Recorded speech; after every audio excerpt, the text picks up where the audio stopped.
Ce week-end, lors d'un meeting, l'ancien président américain Donald Trump et actuel candidat à la présidentielle a menacé de ne plus garantir la protection des pays de l'OTAN face à la Russie s'ils ne payaient pas leur part. Alors cette déclaration, elle paraît un petit peu obscure et pas très claire forcément quand j'en parle comme ça, mais en l'occurrence, elle a fait beaucoup réagir et pour de bonnes raisons. On va donc voir pourquoi est-ce que tout cela fait autant débat. On va parler donc d'Union Européenne, mais aussi donc de Russie et d'États-Unis tout autour. Salut, c'est Hugo, j'espère que vous allez bien. C'est le sujet à la une des actus du jour et je suis de retour en pleine forme pour cette nouvelle semaine après une semaine passée un petit peu chaotique, mais voilà, je suis rétabli, tout va bien et on est reparti donc ensemble. Alors cette déclaration de Donald Trump, elle s'est faite lors d'un meeting et comme il a l'habitude de le faire, Donald Trump était en train de raconter une histoire, en l'occurrence une conversation qu'il aurait eue avec un des chefs d'État des pays membres de l'OTAN, donc cette alliance militaire menée par les États-Unis, un chef d'État cependant qu'il n'a pas nommé directement. One of the presidents of a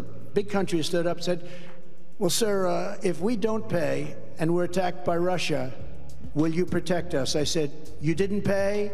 You're delinquent? He said, yes, let's say that happened. No, I would not protect you. In fact, I would encourage them to do whatever the hell they want. You gotta pay. You gotta pay your bills. Si on reformule, Donald Trump assure entre les lignes que s'il est réélu président des États-Unis, l'élection est en novembre, eh bien les États-Unis ne viendraient pas en aide aux autres États membres en cas d'agression, d'invasion ou d'attaque venant de la Russie, et ce si Trump estime que ces pays ne dépensent pas assez pour leur défense. Voilà, pour bien comprendre de quoi on parle, il faut reprendre du coup la question du fonctionnement de l'OTAN. L'OTAN déjà, qu'est-ce que c'est? C'est l'organisation du traité de l'Atlantique Nord, c'est donc une alliance militaire de pays essentiellement occidentaux menée par les États-Unis. C'est une alliance qui a été créée en 1949 dans le contexte de la guerre froide, principalement pour contrer la menace de l'expansion de l'Union soviétique en Europe après la Seconde Guerre mondiale. L'idée avec l'OTAN, c'était de renforcer la sécurité collective, de dissuader donc toute agression soviétique. Et puis au fil du temps, ça a fini par rester et aujourd'hui encore, c'est une importante donc alliance militaire menée par les États-Unis et dont fait partie notamment la France, mais aussi de nombreux pays européens. Alors de quoi parle Donald Trump ici exactement? En fait, le premier sujet qu'il évoque là, c'est la question de ce mécanisme de protection lié à l'OTAN. Quand il dit comme ça, non, je ne vous protégerai pas, en fait, ça fait référence au traité de l'OTAN. Dans les traités de l'OTAN, il y a un article majeur qui est l'article 5, et cet article 5, il indique qu'une attaque armée contre un ou plusieurs membres de l'OTAN est considérée comme une attaque contre tous. C'est un petit peu le 1 pour tous, tous pour un, mais version OTAN. Ça veut donc dire que si un pays membre est attaqué, les autres pays membres s'engagent à les soutenir, y compris donc par des moyens militaires. Bon, et d'ailleurs c'est vraiment dans l'actualité parce que c'est ce qui fait que la Suède a déclaré vouloir rejoindre l'OTAN. La Suède estime qu'en faisant partie de l'OTAN, ça lui ajoute un mécanisme de protection supplémentaire face à la Russie. La Russie de son côté n'a fait aucune déclaration menaçant directement la Suède. Donald Trump explique donc clairement qu'il a menacé un des dirigeants d'un pays membre qu'il ne le protégerait pas en cas d'attaque si, je cite, il ne payait pas ses factures. Et c'est là la deuxième chose à comprendre dans cette phrase. En fait, depuis 2006, les pays membres de l'OTAN, ils sont incités à consacrer au moins 2% de leur PIB, autrement dit 2% de leur richesse produite en un an aux dépenses militaires. Le but affiché derrière ça, en fait, c'est d'assurer une capacité opérationnelle de l'OTAN en faisant en sorte que les différents pays membres de l'OTAN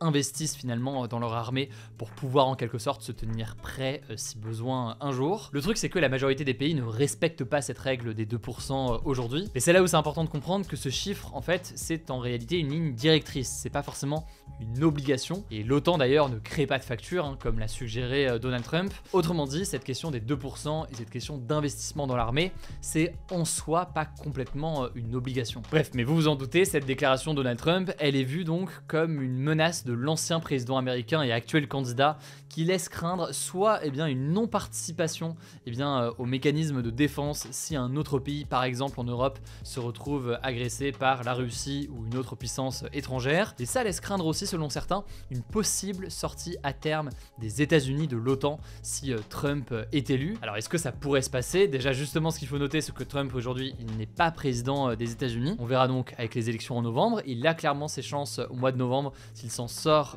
au-delà de ses affaires judiciaires face à Joe Biden, on en parlait la semaine dernière. Mais il y a donc la question politique pour la fin de l'année. Puis l'autre question, elle est de l'ordre du vote, puisque tout cela devrait passer par le Parlement américain si c'est le cas.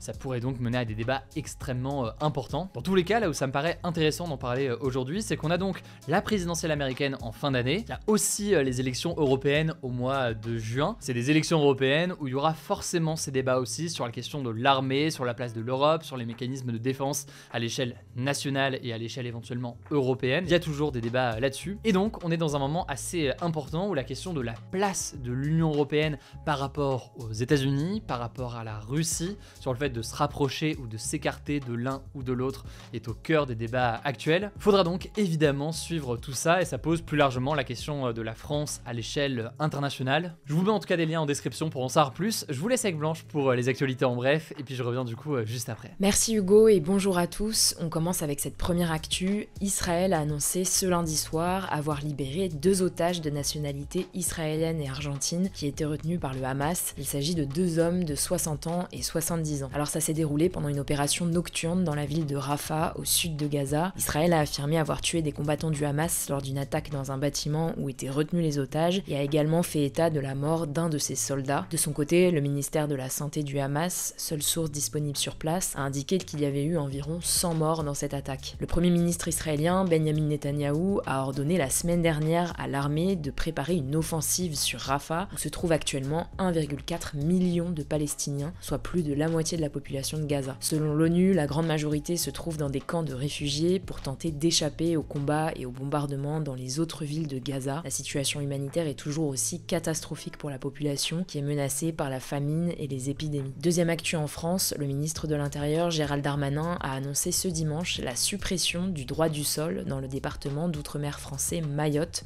où il était en déplacement. Le droit du sol détermine la nationalité d'après le lieu de naissance et le truc c'est que Mayotte, qui fait donc partie de la France, fait face à une forte immigration en provenance des Comores depuis des mois, qui est un archipel voisin. En gros, beaucoup de femmes notamment viennent à Mayotte pour pouvoir accoucher sur le sol français et donc que leur enfant ait la nationalité française à ses 18 ans. Avec cette nouvelle mesure spécifique à Mayotte, ça veut donc dire qu'il ne sera plus possible de devenir français si ses parents ne sont pas français. Gérald Darmanin a aussi annoncé un rideau de fer maritime contre l'immigration illégale, notamment en provenance des Comores donc. Concrètement, il s'agira d'investissements dans des outils technologiques comme des radars pour, je cite, déceler et interpeller les migrants en mer. Enfin, le ministre de l'Intérieur a annoncé une seconde opération Wambushu qui a pour but de lutter contre les habitats insalubres, l'immigration illégale et l'insécurité à Mayotte. En tout cas, depuis le 22 janvier, des blocages et des barrages routiers ont été installés par des collectifs citoyens qui protestent contre l'insécurité et l'immigration incontrôlée sur l'île. Suite aux annonces du gouvernement, le principal collectif s'est engagé à lever les barrages d'ici 48 heures. Donc d'ici ce mardi, on continuera de suivre ça. Troisième actu, la FNSEA, l'un des principaux syndicats d'agriculteurs, menace le gouvernement de reprendre les actions si des efforts concrets ne sont pas réalisés avant le salon de l'agriculture qui débute ce samedi à Paris. C'est ce qu'a annoncé ce dimanche soir le président de la FNSEA, Arnaud Rousseau, sur France Info. Pour vous remettre dans le contexte, fin janvier, les agriculteurs français ont manifesté pour dénoncer la précarisation de leur métier, mais aussi la multiplication des normes et des différences de traitement par rapport à d'autres pays non européens. Le gouvernement avait alors fait un certain nombre d'annonces sur les pesticides, les retraites des agriculteurs ou encore la viande de synthèse. Sauf que selon Arnaud Rousseau, depuis l'arrêt des actions des agriculteurs il y a 10 jours, il n'y a eu aucune rencontre ministérielle. Alors il devrait être reçu par le Premier ministre Gabriel Attal ce mardi après-midi, à voir si des mesures concrètes sont mises en place dans les prochains jours, on suivra ça. Quatrième actu, le Niger, le Burkina Faso et le Mali, 3 pays d'Afrique de l'Ouest,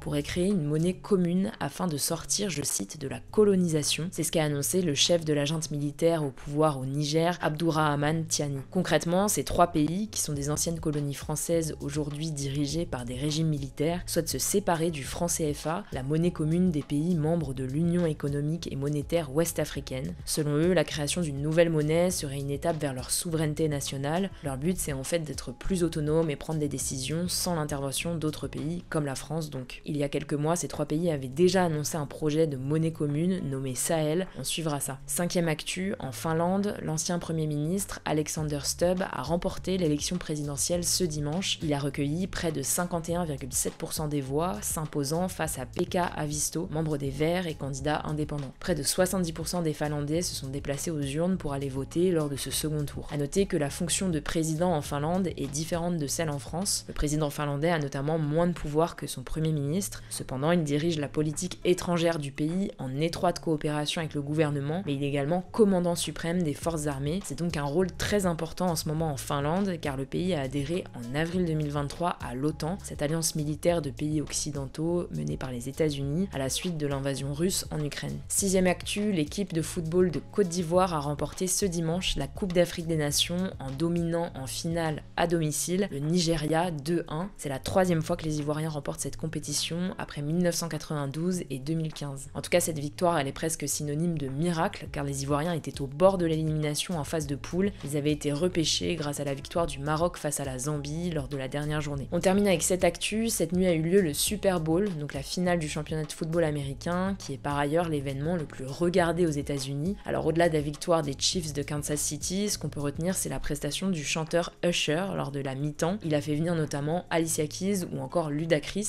Sinon, les chanteuses Beyoncé et Taylor Swift lui ont un peu volé la vedette. Beyoncé a annoncé la sortie de 2 nouveaux titres déjà disponibles, mais surtout d'un nouvel album, Renaissance Acte 2, qui sortira le 29 mars. De son côté, Taylor Swift, qui est en pleine tournée en Asie, s'est déplacée au Super Bowl pour soutenir son compagnon, le joueur Travis Kelce, membre de l'équipe de Kansas City. Merci beaucoup Blanche pour ces actualités en bref. On est donc de retour avec ce format pour cette semaine. Et je rappelle que ce format est aussi dispo en version podcast, mais je pense que vous le savez. Vous tapez Hugo Décrypte sur toutes les applis de podcast, vous allez pouvoir retrouver ça. Je suis ravi en tout cas de vous retrouver. N'hésitez pas à choisir des suggestions directement dans les commentaires. Prenez soin de vous, prenez soin de nos proches, et puis je vous dis à demain du coup pour une nouvelle vidéo.